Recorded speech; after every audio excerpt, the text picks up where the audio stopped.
उसकी झांकी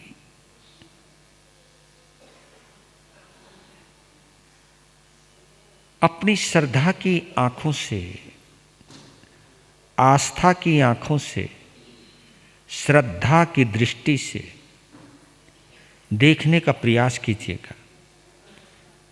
मैं भी डूबता हूं, आप भी जुड़िए, डूबिए उसके अंदर।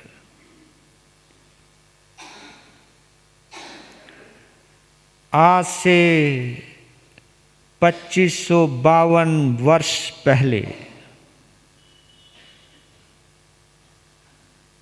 राजगृही नगरी से हमारे तुम्हारे परम पिता परमात्मा प्रभु महावीर पावापुरी की ओर अपना अंतिम चतुर्मास करने के लिए प्रस्थान कर रहे हैं। यात्रा प्रारंभ हो गई है। उधर पावापुरी में राजा हस्तिपाल अपनी राजसभा में अपनी प्रजाजनों के बीच बैठे हुए हैं। राजसभा सजी हुई है। तभी अचानक वहां एक सुगंधित वातावरण बना और इतनी गजब की सुगंध, सभी उस सुगंध को महसूस करते हुए इधर उधर देखने लगे।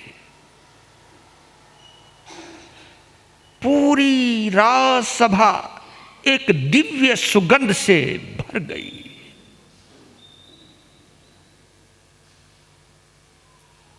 और उस सुगंध के बीच में शकेंद्र अपने देवी देवताओं के साथ प्रकट हुआ और कहा, बधाई हो, बधाई हो, हे राजा हस्तिपाल, बधाई हो।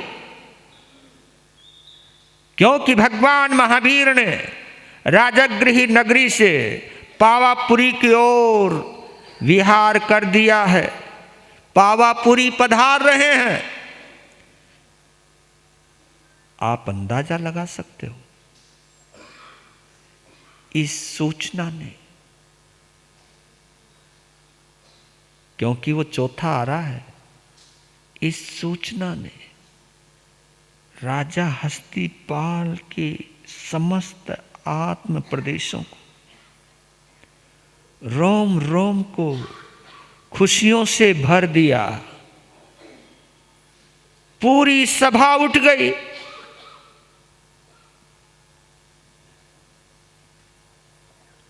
जिस दिशा से प्रभु आ रहे हैं, सबसे पहले वहीं से नमन किया और जोर जोर से बोलने लगे, हर्ष हर्ष, हर्ष हर्ष। चारों तरफ हर्ष ध्वनि फैल गई। पावापुरी में बस एक ही जिक्र है, एक ही चर्चा है कि भगवान पधार रहे हैं, प्रभु महावीर पधार रहे हैं, हमारे दिल के बादशाह पधार रहे हैं। और ये चर्चा गली गली, कूचे कूचे हो रही है। सभी इतने इतने आनंदित, उस आनंद को हम शब्दों में नहीं नाप पाएंगे। ये खुशी ऐसी है। आपके क्षेत्र में एक संघ का आचार्य आता है तो आपकी खुशी कितनी दुगनी हो जाती है। लेकिन जहाँ साक्षात प्रभु महावीर पधार रहे हों, क्या वातावरण रहा होगा। अद्भुत अद्भुत। वो समय आ ही गया कि भगवान पावापुरी पधारे। मुख्य द्वार पर राजा हस्तिपाल अपने समस्त प्रमुख पदाधिकारी नागरिक जनों के साथ खड़े हुए हैं और उधर से देखिए क्या नजारा है, भगवान पधार रहे हैं। और उनको देखते ही सबने बोला, बोलिए शासनपति भगवान महावीर स्वामी की, बोलिए शासनपति भगवान महावीर स्वामी की। सारी जनता गद गद गद गद गद गद होने लगी और वहीं पर अचित पुष्प वृष्टि होने लगी और मंद मंद बूंदे पड़ने लगी। और वो बूंदे जहां जहां पड़ रही हैं आप अंदाजा नहीं लगा सकते। अगर शरीर में थोड़ी सी भी निर्बलता थी, जैसे उन बूंदों ने छुआ आदमी एकदम तरोताजा हो गया, महकने लगा। मुख्य द्वार में प्रवेश किया है, क्या नजारा है वहां। मुख्य द्वार से लेकर रज्जुक सभा, रज्जुक सभा कहते हैं लेखशाला, लेखशाला उसको कहते हैं जहां पर पूरे राज्य का हिसाब किताब लिखा जाता था, वो रज्जुक सभा तक मार्ग के दोनों तरफ जन सैलाब आस्था का सागर हिलोरे लेने लगा। धरती नर नारियों से, आसमान देवी देवताओं से अट और पट गया। पुष्प वृष्टि हो रही है। उस वक्त का जो वातावरण है, एक एक रोमा रोमांचित हो रहा है और मुख से आवाजें निकल रही है। अरिहंते शरणं पवज्जामि, अरिहंते शरणं, सिद्धे शरणं पवज्जामि, साहु शरणं पवज्जामि, केवली पन्नतं धम्मं शरणं पवज्जामि, केवली पन्नतं धम्मं शरणं पवज्जामि। नमो जिनानं जिये भयानं, नमो जिनानं जिये। सागरवर गंभीर की, त्रिशला नंदन वीर की, जय बोलो महावीर की, जय बोलो महावीर की। चारों तरफ जय जयकार का नजारा। और उस नजारों के बीच में वो दूरी भी दूर हो गई। भगवान से पहले ही रज्जुक सभा में देवताओं ने समोसरण की रचना की हुई, यहां पर भी हो रही है। ये प्रतीक है। इसके लिए मैं साधुवाद देता हूं निधि बाबू को।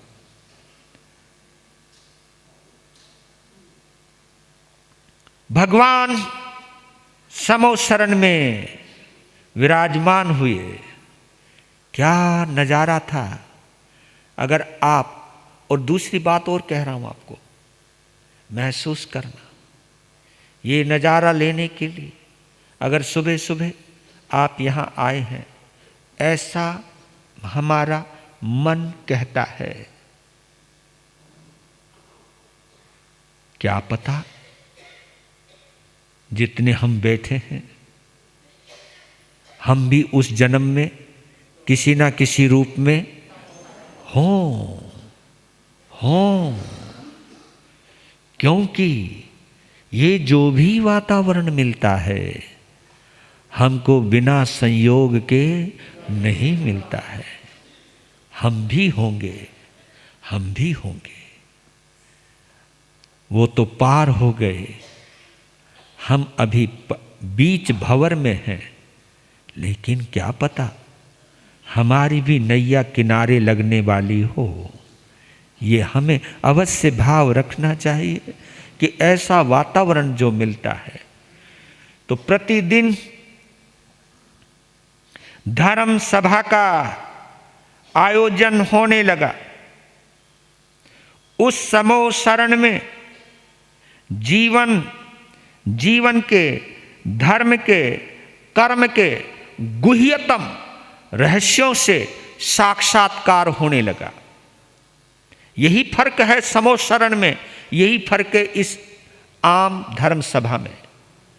समो शरण में जीवन के संबंध में, धर्म और कर्म के संबंध में वहां आने वाले जीवों को साक्षात्कार होता है। हमको तो केवल परिचय मिलता है, हमको तो केवल जानकारी मिलती है। समो शरण में यानी जिस समो शरण में तीर्थंकर मौजूद हों, उस समो शरण में जीवन खुली किताब बन जाता है। धर्म और कर्म के जितने भी गुह्यतम रहस्य हैं वो सभी सामने प्रकट होने लगते हैं। इसको कहते कि इन सभी चीज़ों के साथ उन सभी का साक्षात्कार होने लगा। वक्त गुजरने लगा। सावन का महीना बीत गया, भादों का महीना चला गया, आसोज का महीना खत्म हुआ, कार्तिक का महीना शुरू हुआ।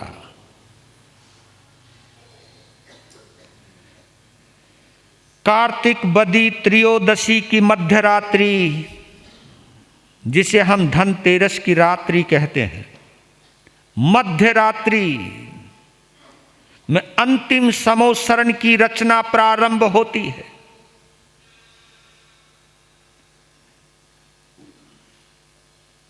और आज जब वो अंतिम समो शरण की रचना होने लगी, पता नहीं क्या वातावरण बना है वहां। जनता बरसाती नदी की तरह उमड़ने लगी। भगवान समो शरण में विराजमान हुए। समस्त इंद्र अपने देव परिवार के साथ वहां उपस्थित हुए और वहां पर एक ऐसा नजारा कि सभी देवी देवता अपने अपने इंद्रों के सानिध्य में शक्र स्तव के पाठ से भगवान महावीर को वंदन करने लगे। लीजिए हम भी कर लेते हैं। नामोथोनम अरहंतानम तीर्थैराणम पुरुषोत्तमानम पुरीशवार पुंडरियानम पुरीशवार लोग तुमानम लोग नहानम लोकपजोयगराणम अभेदयानम चक्षुदयानम मग्गदयानम बोहिदयानम धम्मदयानम धम्मसारहीनम धम्मवार चावरंत चकवटीनम दीवोतानम पैठानम अपरिहाय वर्णान दंसन धारणम वियट चौमणम जीर्णानम जावियानम तिन्नानम बुद्धानम बोह्यानम मुत्तानम मोहगानम सवर्णुनम सवदर्शिनम सेवा मायल मारुय मनंत मखाय मब्बावाहा मपुनरावृत्ति सिद्धि गाय नाम ध्येयम ठानम संपत्तानम नमो जिनानम जिये भयानम ठानम संपावियो कम्मानम नमो जिनानम जिये भयानम। सभी ने नमन किया। एक बार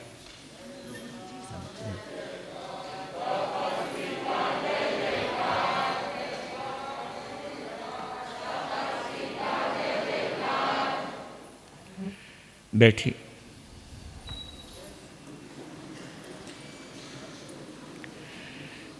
देवताओं के द्वारा नमन होने के बाद, शक्र स्तव के बाद, जितने भी साधु साध्वी वहां मौजूद हैं सभी अपने अपने स्थानों पर खड़े हुए और सभी ने इच्छामि क्षमा समनो बंद्यु जाव निज्जाय के पाठ से वंदन नमन किया। ये तीनों वंदनाएं हैं। शक्र स्तव के द्वारा देवी देवता प्रणाम करते हैं, भगवान को नमन करते हैं, और इच्छामि क्षमा समनों के द्वारा साधु साध्वी परमात्मा को नमन करते हैं। वो वंदन करके बैठे तो राजा हस्तिपाल के नेतृत्व में समस्त राजा और पूरी प्रजा वहां खड़ी होती है। तीखुत्तों के पाठ से परमात्मा को वंदन करने के बाद एक भावपूर्ण गीत, जो मेरी अपनी कल्पना है, कल्पना ही कह सकता हूं, लेकिन एक भक्तिपूर्ण वातावरण निर्मित होने के लिए कहीं ना कहीं गीत की भी बहुत बड़ी भूमिका रहती है, तो हम जुड़ सकें उसके द्वारा। ये गीत तो उन्होंने नहीं गाया होगा, लेकिन यही सोचिए कि राजा हस्तिपाल सहित पूरी प्रजा भगवान के सामने गीत गा रही है। देवाधिदेव मेरे चरण पड़ूं मैं तेरे, काटो 84 फेरे, मुक्ति के दाता महावीर जी ओ मेरे, मुक्ति के दाता महावीर जी। देवाधिदेव मेरे चरण पड़ूं मैं तेरे, काटो 84 फेरे, मुक्ति के दाता महावीर जी ओ मेरे, मुक्ति के दाता महावीर। कुंडलपुर में जन्म लिया था त्रिशला माँ के जाए, राजा सिद्धार्थ नु देन बधाइयाँ देव देवियाँ आए। खुशियाँ नु 4 चफेरे, उठ गए गम्मा दे डेरे, की गुण गावा तेरे, मुक्ति के दाता महावीर जी ओ मेरे,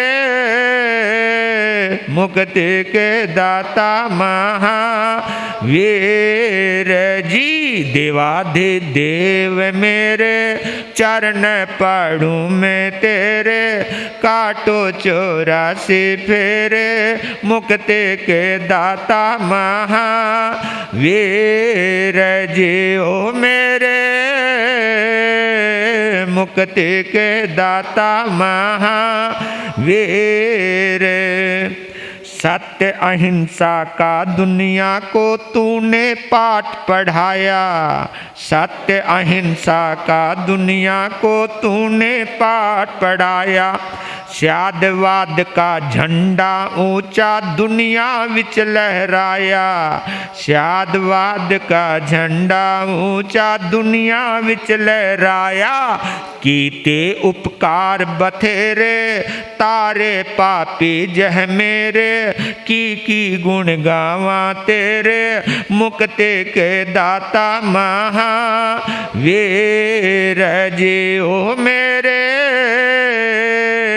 मुक्ति के दाता महावीर जी। देवाधिदेव मेरे चरण पड़ूं मैं तेरे, काटो 84 फेरे, मुक्ति के दाता महावीर जी ओ मेरे, मुक्ति के दाता महावीर। मंत्र दे नवकार प्रभु ने चंड को सिया तारा, मंत्र दे नवकार प्रभु ने चंड को सिया तारा। चंदन बाला अबला का भी तूने कष्ट निवारा, चंदन बाला अबला का भी तूने कष्ट निवारा।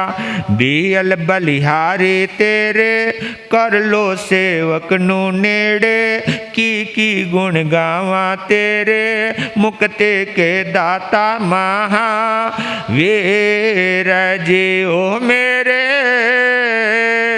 मुक्ति के दाता महावीर जी। देवाधिदेव मेरे चरण पड़ूं मैं तेरे, काटो 84 फेरे मुक्ति के दाता महावीर जी। ओ मेरे मुक्ति के दाता महावीर। भेद भाव और नफरत की दीवारें तूने हटाई, भेद भाव और नफरत के दीवारें तूने हटाए। प्रेम मोहब्बत भाईचारे की ज्योत सभी में जलाए, प्रेम मोहब्बत भाईचारे की ज्योत सभी में जलाए। सबके हैं तारनहारे पावापुरी में पधारे, सबके हैं तारनहारे पावापुरी में पधारे। की गुण गावा तेरे मुक्ति के दाता महावीर जी। ओ मेरे मुक्ति के दाता महावीर जी। देवाधिदेव मेरे चरण पड़ूं मैं तेरे, काटो 84 फेरे मुक्ति के दाता महावीर जी। ओ मेरे मुक्ति के दाता महावीर जी। जोर लगा के बोलो शासनपति भगवान महावीर स्वामी की। पूरी की पूरी जनता जयकारों के साथ बैठ जाती है। अब सभी की नजर भगवान की तरफ लग जाती है। भगवान आखिरी बार बोल रहे हैं, वही आखिरी समोसरण है प्रभु का।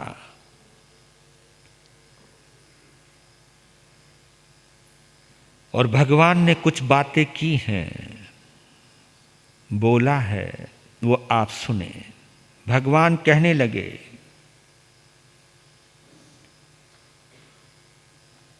तीर्थंकरों की मौजूदगी में, ये देखिए उनकी मौजूदगी में और उनकी गैर मौजूदगी में क्या क्या अंतर आएगा। तीर्थंकरों की मौजूदगी में यह भारत देश आर्यावर्त धन्य धान्य से पूर्ण होता है। धन्य धान्यों से पूर्ण गांव और नगरों से व्याप्त स्वर्ग के समान होता है। गांव नगर जैसे होते हैं, नगर स्वर्ग जैसे होते हैं। कौटुंबिक पुरुष, हेड ऑफ द फैमिली, उसको हम कौटुंबिक पुरुष कहते हैं, कुटुंब का मालिक।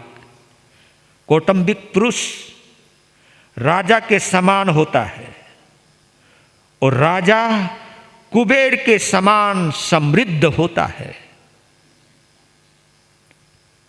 तीर्थंकरों की मौजूदगी में कहते हैं कि गणधर इंद्र के समान,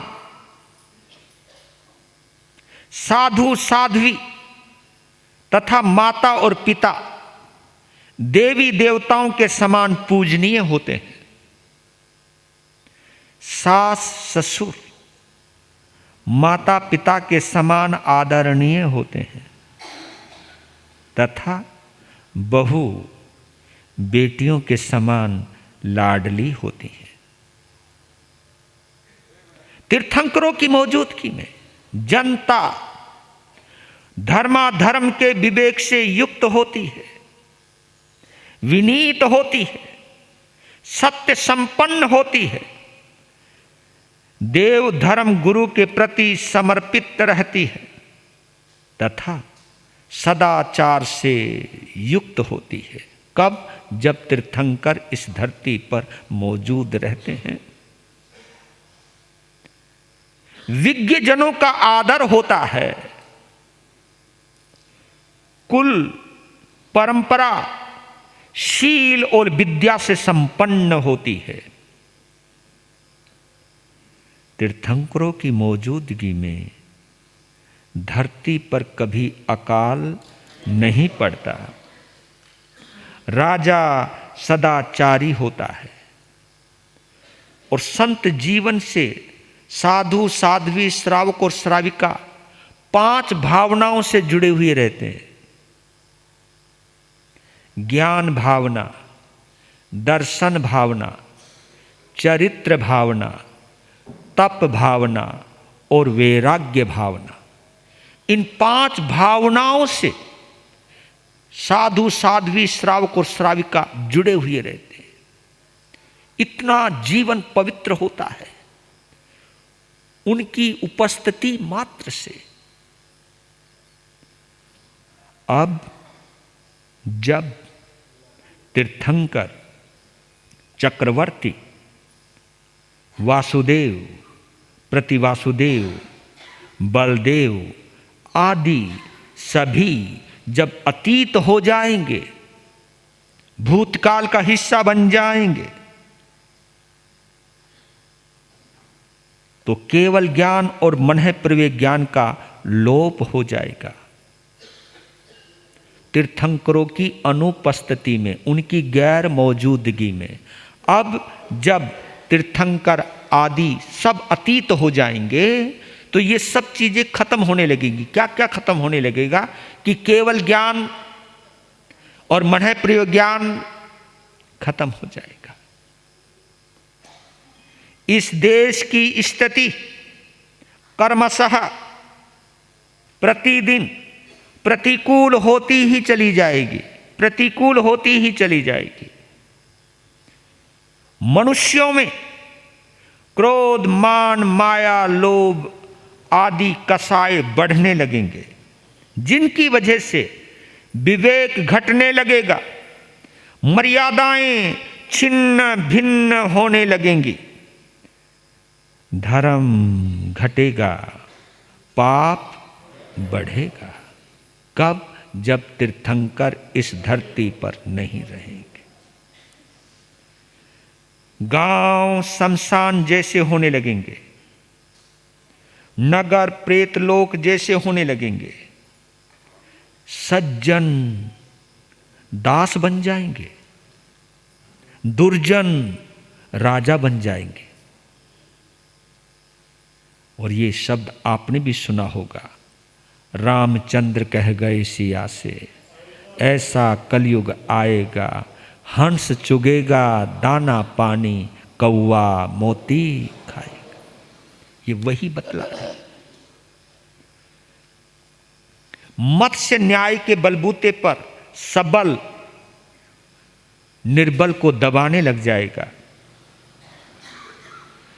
चोर अधिक चोरी करने लगेंगे, राजा अधिक टैक्स लेने लगेगा, न्यायाधीश चांदी के टुकड़ों पर बिकने लगेगा, आदमी, आम आदमी दौलत, औरत और शोहरत का दीवाना हो जाएगा, पागल हो जाएगा इन चीजों के पीछे। और ये हम सब आजकल देख ही रहे हैं। और तो और साधु साध्वियां आपस में लड़ने लगेंगे, धर्म और मजहब के नाम पर लोग आपस में लड़ेंगे, भिड़ेंगे, कटेंगे, मरेंगे, बटेंगे, धर्म के नाम पर। दान, शील, तप और भावना में लगातार गिरावट आने लगेगी। माँ बाप भी अपने बच्चों में भेदभाव करने लगेंगे और बच्चे भी माँ बाप की सेवा से जी चुराने लगेंगे। कुल वधुएं आचारहीन होने लगेंगे, अच्छे घरों के लड़के आवारा और बिगड़ने लगेंगे। माँ बाप अपने बच्चों से डरने लगेंगे। माँ बाप अपने बच्चों से डरने लगेंगे। पत्नी पति का कत्ल करवाने लगेगी। रिश्ते गिरते ही चले जाएंगे। और ये सब चीज हो रहा है। कहीं पति पत्नी का कत्ल करवा रहा है, कहीं पत्नी पति का कत्ल करवा रही है, भाई भाई को मार रहा है। पृथ्वी पर कीड़े मकोड़े कीट पतंगों की भरमार हो जाएगी। जब तीर्थंकर होते हैं तो कीट पतंगे इतने नहीं होते हैं। देवी देवता पृथ्वी से अगोचर हो जाएंगे, यानी दिखाई नहीं देंगे। देवी देवता पृथ्वी से अगोचर हो जाएंगे।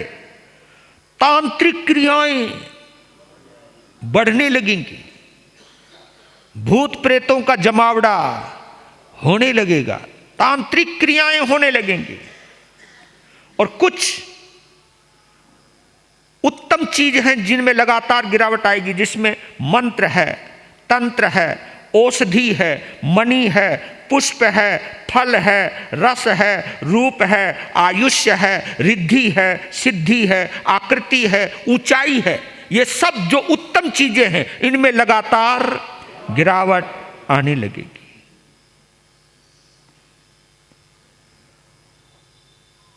और आज उत्तरायण के उपसंहार में भगवान महावीर, मैं सोच रहा हूं कि भगवान कितने अपने सर्वज्ञता में क्या क्या संदेश देकर के चले गए।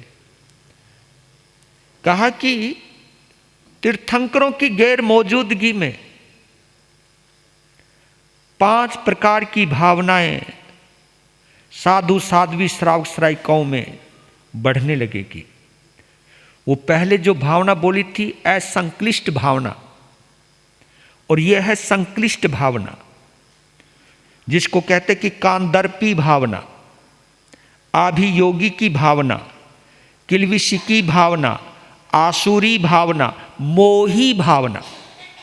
कांदर्पी भावना कहते काम चेष्टा विकार बढ़ने लगेंगे, वासनाएं बढ़ने लगेंगी।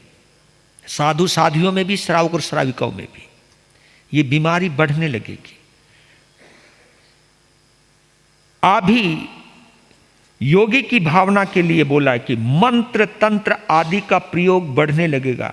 साधु साध्वी मंत्र तंत्रों में भी पड़ जाएंगे और श्रावक श्राविका भी इन मंत्रों तंत्रों के चक्कर में पड़ जाएंगे। वशीकरण, इसको अभिकरण कहते, बंदा किसी तरह मेरे कब्जे में हो जाए। ये कभी कभी मैटर हमारे आगे भी आ जाता है। लोग जी मारो बंदो, मारी तरफ देखे कौन नहीं, कोई मंत्र बताओ ना कि वो मारी तरफ देखने लग जाए। अब बताओ ये मंत्र मेरे से क्यों पूछ रहे भाई, पर लेकिन करें क्या। अब भाई हम ऑलरेडी छोड़ बैठे हैं ये सब, पर लेकिन यही रोना रोते हैं आकर के। तो ये जो वशीकरण है, हुकूमत करना, अधिकार की भावना, ये सब हर चीज, साधु साध्वी भी ये चाहता है कि इस क्षेत्र पर मेरा कब्जा हो जाए, मेरा प्रभाव रह जाए। हम कोई और श्रावक श्राविका भी चाहते हैं कि हम इस संघ पर अपना अधिकार जमा लें। ये सब चीजें बढ़ने लगेंगी। इसको आभियोगी की भावना कहते हैं। और एक किलविशी भावना होती है, किलविशी की, कलेश पैदा करना, संघर्ष पैदा करना, लोगों को आपस में लड़ाना भिड़ाना, अपना अपना एक ग्रुप बनाना। साधु संतों ने भी ये काम कर दिया, श्रावक श्रावकों ने भी ये काम कर दिया। हर जगह पार्टीबाजी हो रही है, हर जगह बाड़े बंदी हो रही है, हर जगह ग्रुपिज्म में चल रहा है। इसको, ये ग्रुपिज्म केवल तुम्हारे में नहीं है, हमारे में, हमारी वजह से तुम्हारे में आया या तुम्हारी वजह से हमारे में आया, ये भगवान जानता है। लेकिन ये किलविशी की भावना बढ़ ही रही है कि मैंने अपना नया ग्रुप तैयार करना, मैंने नया ग्रुप तैयार, मैंने उसका लीडर बनना है, मुझे उसका लीडर बनना है। और यही हम लोगों के अंदर, जब साधु संत कई हो जाते हैं, तो साधु साध्वी कई हो जाते हैं, तो ये सोचते हैं कि मैं अपना नया ग्रुप तैयार करता हूँ या करती हूँ, और मैं अपना अलग से अपना प्रभाव जमाता हूँ या जमाती हूँ। ये भावना जब पैदा होती है, सब किलबिशी की भावना होती है। और आसुरी भावना, सदा विग्रह करना, महत्वाकांक्षी होना, और ये चीज मैंने भी देखी है, महसूस की। क्षमा याचना करने के बाद भी आदमी प्रसन्न नहीं है। क्षमा देने के बाद भी और क्षमा मांगने के बाद भी अंदर वो प्रसन्नता नहीं है। नहीं तो आदमी इतना हल्का हो जाना चाहिए, प्रफुल्ल हो जाना चाहिए, लेकिन नहीं। माफी मांगने के बाद ये सोचता है यार कहीं मैंने गलती तो नहीं कर दी। यार कमाल है, माफी मांगी फिर भी सोचा गलती तो नहीं करती। दान देने के बाद सोचा कि कहीं मैंने ज्यादा तो नहीं दे दिया, है ना। होटल के वेटर को 500 की टिप दे देते हो, कभी ज्यादा भी दे देते हो, लेकिन यहां हिसाब किताब देने लग जाते हैं। तो ये क्षमा याचना के बाद भी प्रसन्न, इस आसुरी भावना कहते हैं। और एक मोही भावना, ये सब तीर्थंकरों की गैर मौजूदगी में ये वातावरण बना है। तभी भगवान महावीर ने आखिरी गाथाओं में ये सब बोला है। आखिरी गाथाओं में मतलब ये समझ गए थे कि क्या क्या होने वाला है, ये जान गए थे, तभी बोल रहे हैं। वो आत्मदेशना बोल रहे हैं। मोही भावना, पांचवी भावना, ये संक्लिष्ट भावना बोलते, संक्लिष्ट भाव, मोही, सम्मोहन करने की भावना, परिवार के प्रति मोह। नहीं तो हमारा जैन शासन तो किस पे टिका है, मिट्टी में सव भूयेसु। लेकिन आजकल क्या है, मिट्टी में मम परिवारे, मिट्टी में मम गच्छे, मेरी मैत्री केवल अपने गच्छ के साथ हो। ये भूल जाते मैत्री नहीं है, मोह है। तो ये सब चीजें, इतना आदमी संकुचित हो जाएगा, इतना आदमी नैरो माइंडेड हो जाएगा, इतना संकीर्ण मस्तिष्क वाला व्यक्ति हो जाएगा, बिल्कुल छोटे सोच वाला हो जाएगा। और ये हम प्रभाव देख रहे हैं। ये सब कहने के बाद भगवान ने और आगे बढ़े, बोलने लगे कि पंचम आरे के लास्ट में, चौथे आरे में, पंचम आरे की भी सूचना दे रहे हैं, छठे आरे की भी सूचना दे रहे हैं, आगे की सब सूचनाएं दे रहे हैं। भगवान महावीर सबको बोधित करके गए हैं कि उस समय पंचम आरे में लास्ट के अंदर दुह प्रसह नाम का आचार्य होंगे, दुह प्रसह, और फल्गुश्री नाम की साध्वी होगी, और नागिल नाम का श्रावक होगा, और सत्यश्री नाम की श्राविका होगी। केवल इन 4 जनों का संग रहेगा।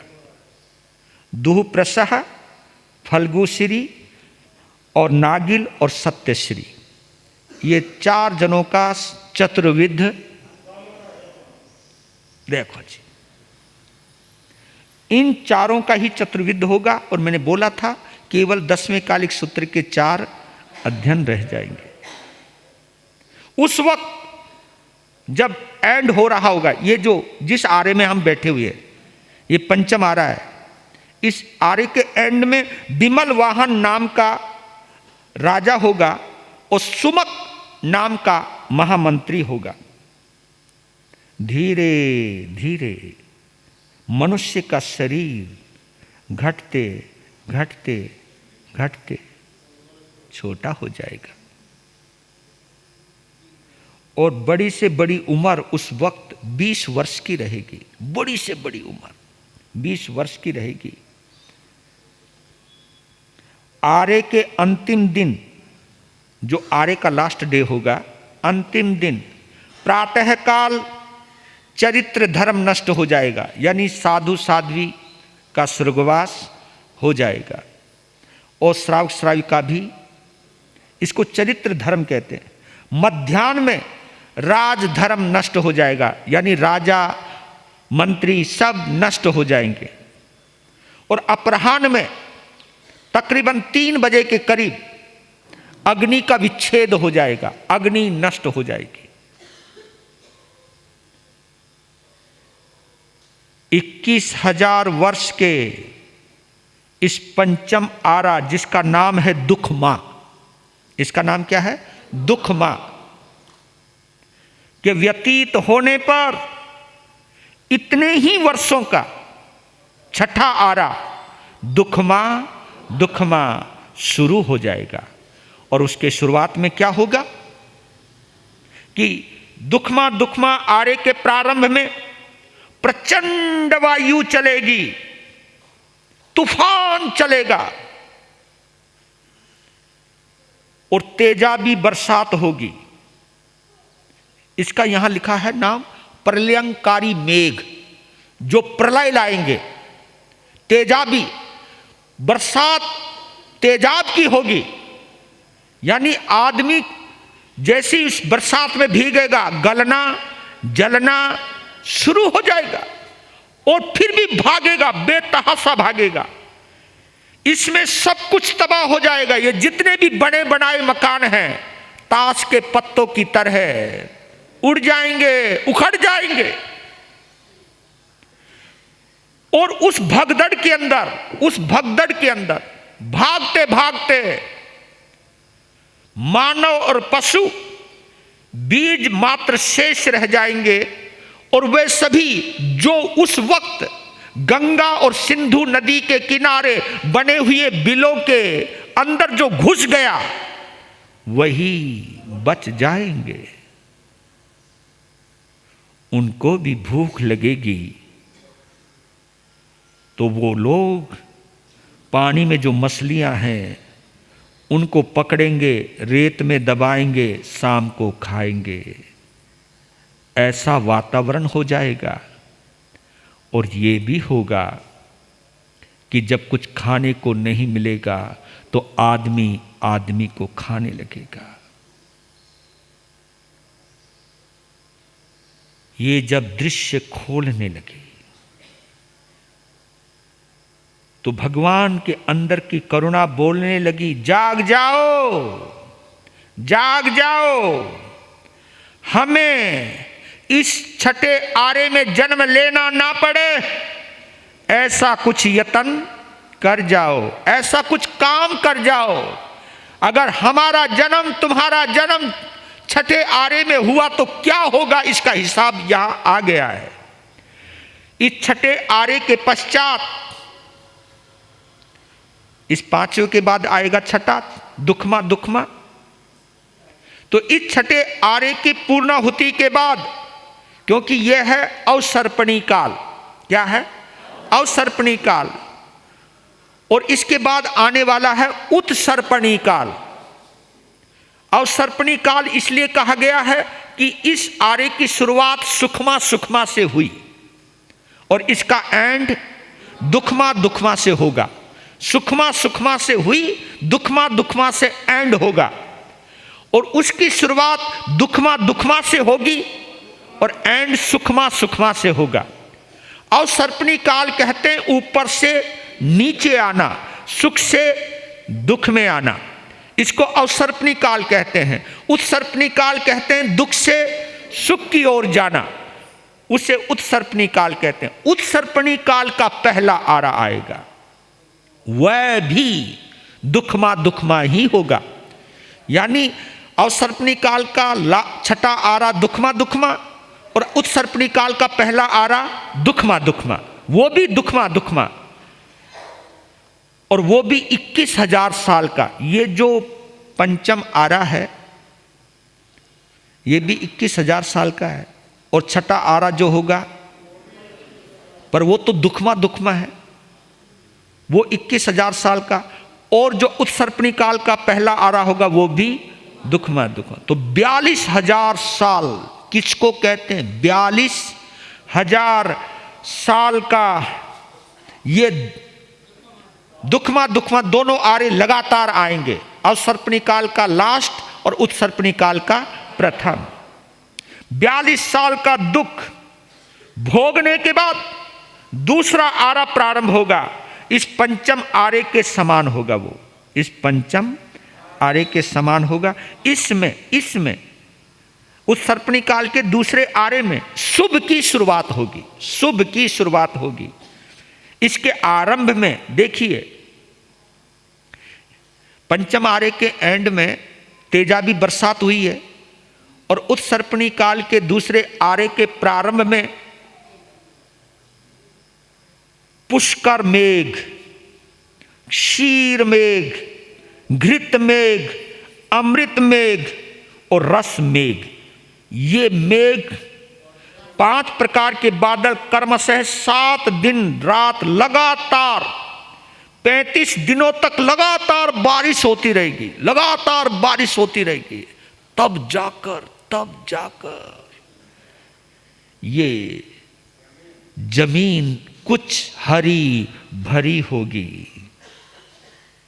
लोग बिलों से बाहर आने लगेंगे, थोड़ी सी यूं अंगड़ाई लेंगे, अरे यार कुछ हो गया हो, यार कुछ हो। वो नजारा देखने वाला, लोग बिलों से बाहर निकलकर मैदानों में बसने लगेंगे। उनमें क्रमशः रूप, बुद्धि, आयु आदि की वृद्धि होने लगेगी। यह आरा 21,000 साल का होगा। फिर उत्सर्पणी काल के तीसरे आरे के प्रारंभ में पहला तीर्थंकर जन्म लेगा। उत्सर्पणी काल के तीसरे आरे के प्रारंभ में तीर्थंकर जन्म लेगा। उनकी आयु, शरीर आदि सब भगवान महावीर के समान रहेगी। उस आरे का 24वां तीर्थंकर भगवान ऋषभदेव के समान होगा। पहला तीर्थंकर भगवान महावीर के समान और 24वां तीर्थंकर भगवान ऋषभदेव के समान। 500 धनुष, इतना अवगाहना बढ़ती चली जाएगी। और उसके बाद 24वें तीर्थंकर के बाद मनुष्य युगल रूप में पैदा होने लगेंगे, युगल रूप में जन्म लेने लगेंगे। उनके बड़े बड़े शरीर, बड़ी बड़ी उम्र और बाद में कल्प वृक्षों के द्वारा उनकी आशा की पूर्ति होगी। इस प्रकार आयुष्य अवगाहना बढ़ाता हुआ 5वां और 6ठा आरा आएगा। इस प्रकार अवसर्पणी उत्सर्पणी काल का एक चक्र पूर्ण होता है। ये काल चक्र अनागत काल से चला आ रहा है। जो मनुष्य धर्म की वास्तविक आराधना करते हैं, इस काल को छोड़कर मुक्ति में जो चले जाते हैं और इस देशना को सुनने के बाद कई भव्य आत्माओं ने वहीं पर गृहस्थ धर्म का त्याग कर दिया, दीक्षा ली और संसार से मुक्त होने का संकल्प किया। देशना के अंतर्गत ये सब चल रहा है। उसी वक्त देशना के अंतर्गत राजा पुण्यपाल ने अपने 8 सपनों का फल पूछा। उत्तर सुनकर वो दंग रह गया और वैराग्य को प्राप्त हुए, विरक्त हुए और उनके चरणों में दीक्षित हुए।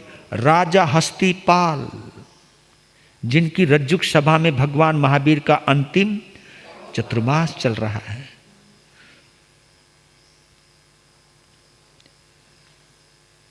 अंतिम देशना के बाद वो भी वैराग्य को धारण करते हैं और उन्होंने भी दीक्षा धारण की। ये सब हो रहा है। दीक्षा का सब कार्यक्रम भी हो गए हैं। ये सब उसी दौरान चल रहा है। तो गौतम स्वामी ने प्रश्न किए हैं कि भगवान, अब खड़े हुए हैं गौतम स्वामी कि भगवान आपके निर्वाण के बाद 5वां आरा कब प्रारंभ होगा। ये सवाल पहला किसने किया? गौतम स्वामी ने। तब उत्तर दिया गौतम 3 वर्ष 8 महीने के बाद, 44 महीने 15 दिनों के बाद पंचम आरा प्रारंभ हो जाएगा। और उसी वक्त उन्होंने आने वाली आगामी 24वीं की सूचना ली। कौन कौन 24 उत्सर्पणी काल में कौन कौन से तीर्थंकर होंगे, कौन कौन चक्रवर्ती होगा, कौन कौन वासुदेव, कौन कौन बलदेव, कौन कौन प्रतिवासुदेव होंगे। 63 शलाकाओं की उन्होंने परिचय प्राप्त किया और परिचय प्राप्त करके वह अपने में बैठ गए।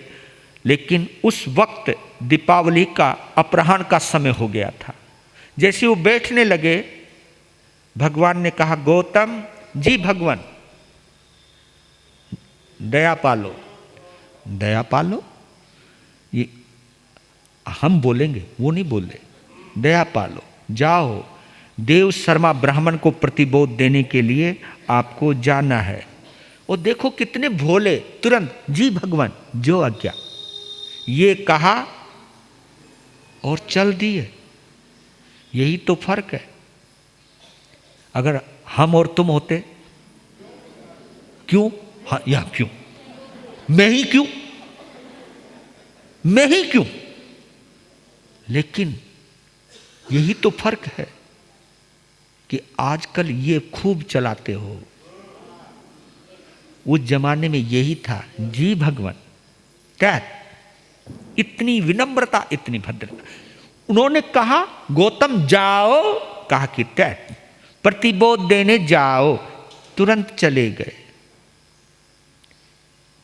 इसको कहते हैं अनुशासन, इसको कहते हैं विनम्रता। फिर उनके जाने के बाद सुधर्मा स्वामी खड़े होते हैं, भगवान को नमन करते हैं और कहते हैं कि भगवान, केवल ज्ञान रूपी सूर्य अब कब अस्त होगा। तब भगवान कहते हैं कि हे सुधर्मा स्वामी, मेरे निर्वाण के 12 वर्ष के बाद गौतम स्वामी सिद्ध होंगे। मेरे निर्वाण के 12 वर्ष के बाद गौतम स्वामी सिद्ध होंगे, और उनके ठीक 8 वर्ष के बाद और मेरे 20 वर्ष के बाद तुम मुक्ति में जाओगे। और मेरे से 64 वर्ष के बाद, मेरे निर्वाण के 64 ईयर्स के बाद जम्बू स्वामी मुक्ति के अंदर जाएंगे, और उनके मुक्ति में जाते ही केवल ज्ञान का सूर्य अस्त हो जाएगा। ये सूचना दे ही रहे, और वो जैसे ही बैठे सकेंद्र उपस्थित होते हैं। सकेंद्र खड़े होते, भगवान को वंदन करते हैं। वंदन करते हुए कहने लगे कि भगवान, जब आपका च्यवन हुआ, जब आपका जन्म हुआ, जब आपको दीक्षा हुई, जब आपको केवल ज्ञान हुआ, इन चारों शुभ प्रसंगों पर, इन चारों कल्याणकों के प्रसंग पर हस्तोत्तरा नक्षत्र था। हस्तोत्तरा नक्षत्र था, यानी एक हाथ से और ऊंचा, सब कुछ बढ़ता ही जा रहा था। लेकिन प्रभु, मैं देख रहा हूं भस्मक नामक ग्रह प्रवेश कर रहा है। बस आप केवल 48 मिनट तक के लिए अपने आयुष्य को रोक लेना, आयुष्य को रोक लेना। आपकी उपस्थिति में यह भस्मक नामक ग्रह भस्म हो जाएगा। अगर इसकी उपस्थिति से पहले अगर आप चले गए तो जैन शासन खत्म हो जाएगा। तो जिन शासन को बचाने के लिए, जिस शासन की आपने रचना की, जिसके आप तीर्थंकर हैं, केवल 48 मिनट अपनी उम्र बढ़ा लो। तब भगवान कहते हैं, ना भूतो, ना ऐसा कभी हुआ है, ना ऐसा कभी होगा कि कोई अपनी उम्र बढ़ा सके, घटा सके। और उसी का ही प्रभाव है कि जिन शासन लगातार घटोत्तरी पर है, और इस जिन शासन के रखवाले हम साधु साध्वी भी इस शासन की सुरक्षा करने में नाकामयाब हो रहे हैं। मुझे लगता है वही भस्मक नामक ग्रह आज तक हमारे पीछे पड़ा हुआ है।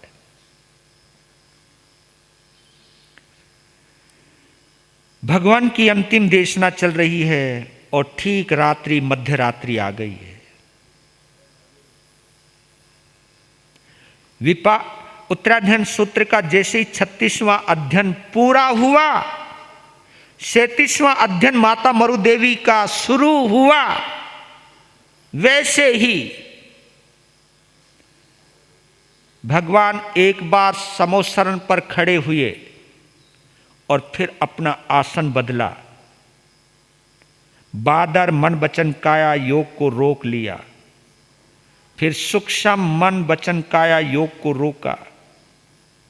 शुक्ल ध्यान की चरम अवस्था को प्राप्त हुए और उस अंतिम अवस्था को प्राप्त होने के बाद फिर आई उ लिल के उच्चारण काल वाली शैलीसी अवस्था को पार करते हुए 4 अघाती कर्म, नाम गोत्र आयुष्य वेदनीय कर्म को क्षय करके भगवान महावीर सिद्ध बुद्ध और मुक्त हो गए। बोलिए भगवान महावीर स्वामी की, बोलिए भगवान महावीर स्वामी की।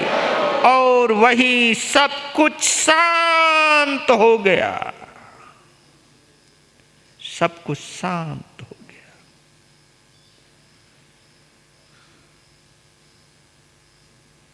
देवी देवता आने लगे और उधर रात्रि का 3 बजे का समय, अपराह्न रात्रि, गौतम स्वामी देव शर्मा के आंगन में वहां पर हैं और जैसी नजारा देखते हैं कि पूरा आसमान देवी देवताओं से अटा पड़ा है और सब जाए जा रहे हैं, जाए जा रहे हैं और बोले जा रहे हैं कि भगवान चले गए, भगवान चले गए, भगवान चले गए, उनको के निर्वाण हो गया। ये सब बातें उनके कानों में पड़ने लगी। अब जागृत हुए।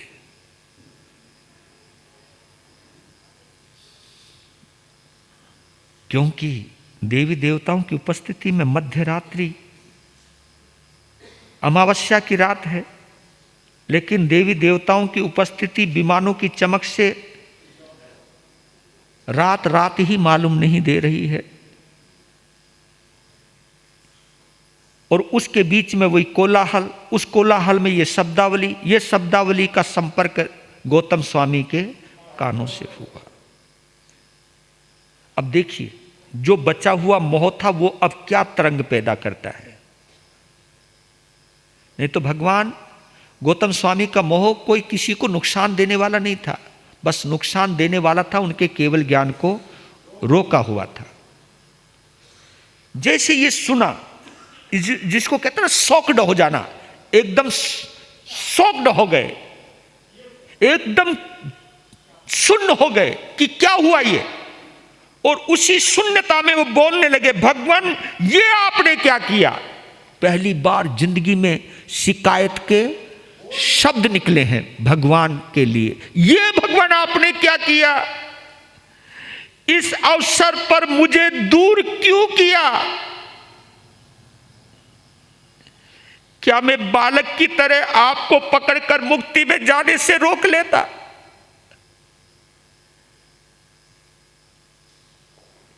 भगवान, क्या मेरे प्यार में कोई बनावटीपन था, क्योंकि जहां मोह होता है वहां शिकायत आएगी।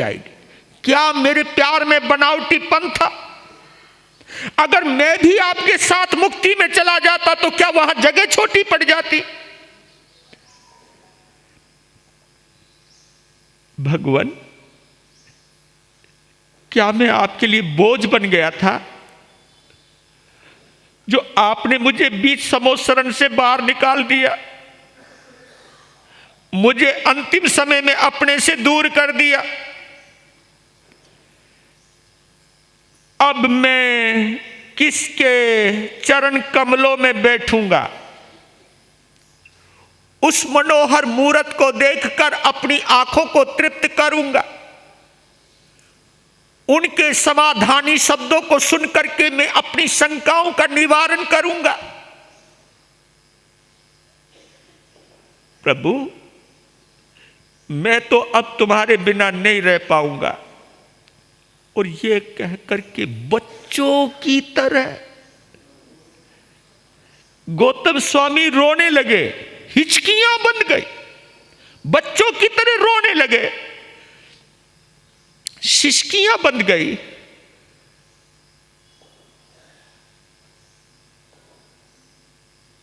लेकिन सिसकियों के साथ साथ जो अंदर का मोह था वो निकल गया। उस बहा विह्वलता में बहते बहते गौतम स्वामी ने अपने आप को संभाला और सोचने लगे, गौतम ये तेरा कैसा राग है? तेरे परम पिता परमात्मा, तेरे परम गुरु तो वीतरागी थे, ये राग तेरे में क्यों आया? अब देखो बोध अब शुरू होता है। जो बोझ था आंसुओं के जरिए निकल गया। जैसे वो हल्के हुए बोध की धारा प्रवाहित होती है, उस बोध अवस्था के अंदर धीरे धीरे धीरे धीरे शरीर से छूटने लगे, आत्मा में उतरने लगे, मन और विचारों से संपर्क कटने लगा, टूटने लगा, हटने लगा, आत्मा में प्रवेश करने लगे। और जैसे ही आत्म भाव में आने लगे वो शून्य होने लगे, निर्विचार होने लगे। और एक ऐसी घड़ी जिसको 48 मिनट कहते हैं, जिसको 2 घड़ी कहते हैं, एक घड़ी 24 मिनट की होती है, 2 घड़ी 48 मिनट की होती है।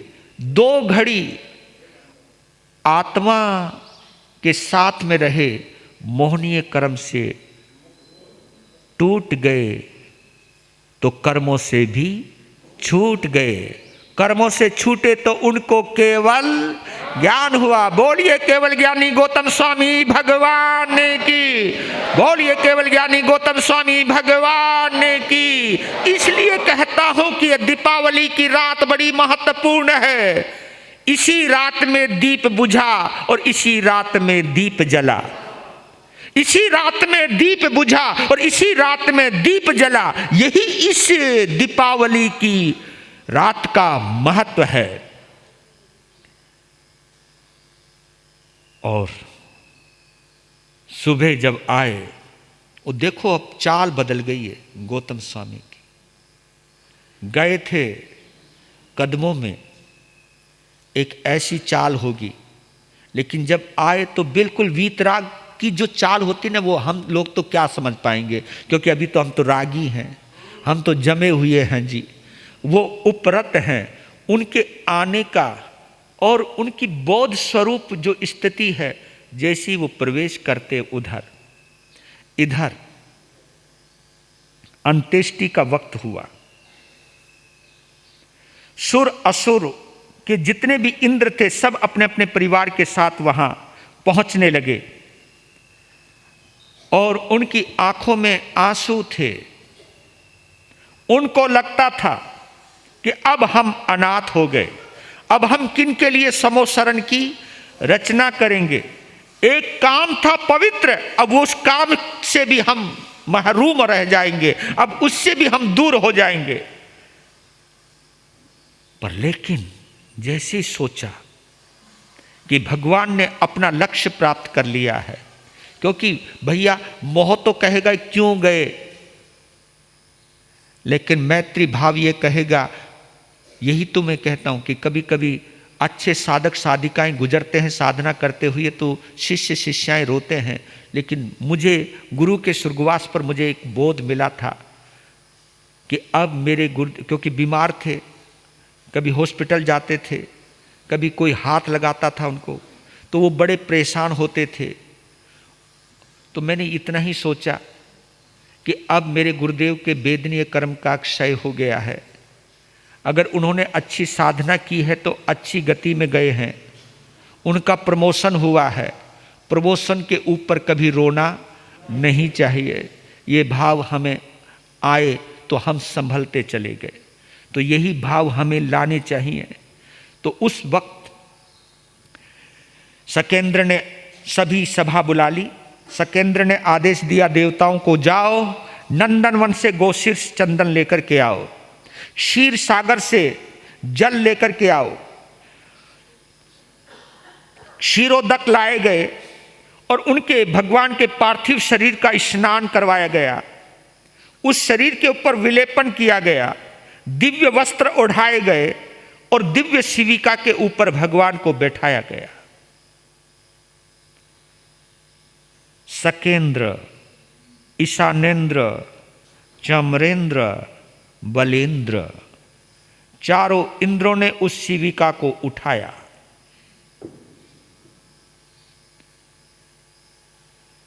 देवांगनाएं, देवी और देवता पुष्प वृष्टि करने लगे।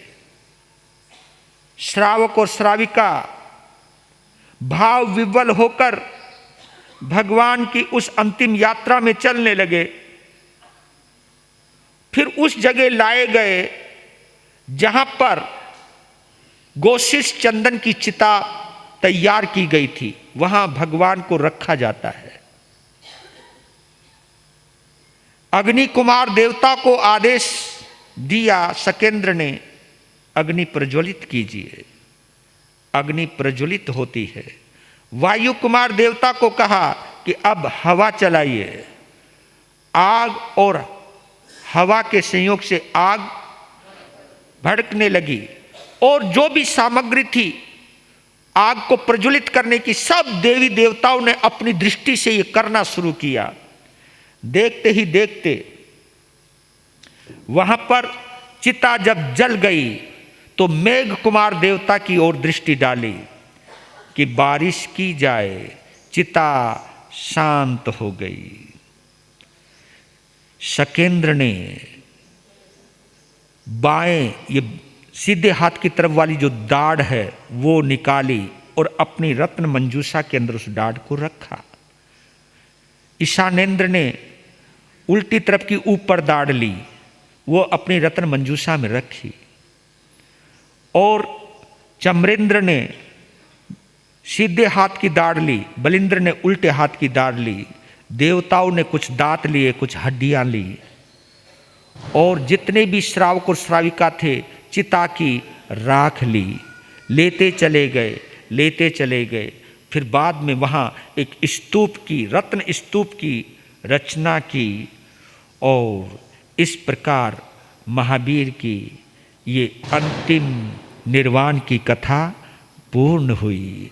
नमो जिनानम जिये भयानम, नमो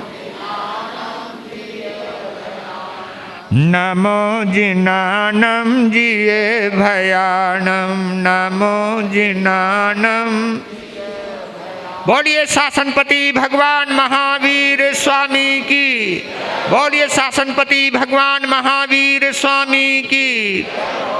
और इसके बाद कार्तिक सुदी पंचमी के दिन तक देवी देवता इस धरती पर रहे और उस दिन सुधर्मा स्वामी को भगवान महावीर के पाट पर विराजमान किया और उनको इस युग का प्रथम आचार्य बनाया। ये सुधर्म सभा सुधर्मा स्वामी के नाम से जानी जाती है। तो हम इस शासन के सदस्य हैं और इस शासन में जी रहे हैं, ये हमारा अहोभाग्य है। मेरे बंधुओं, मेरी माताओं, मेरी बहनों, मेरे भाइयों, इस जिन शासन का सदस्य होना अपने आप में एक बड़ा गौरवशाली क्षण है और यही कहना चाहता हूं मैं आप लोगों को, ये मौका बार बार नहीं मिलेगा, नहीं मिलेगा। अपनी मानसिकता का जितना भी आप लोग शुद्धिकरण कर सको उतना ही अच्छा रहेगा। यही मंगल भावना भाता हूँ।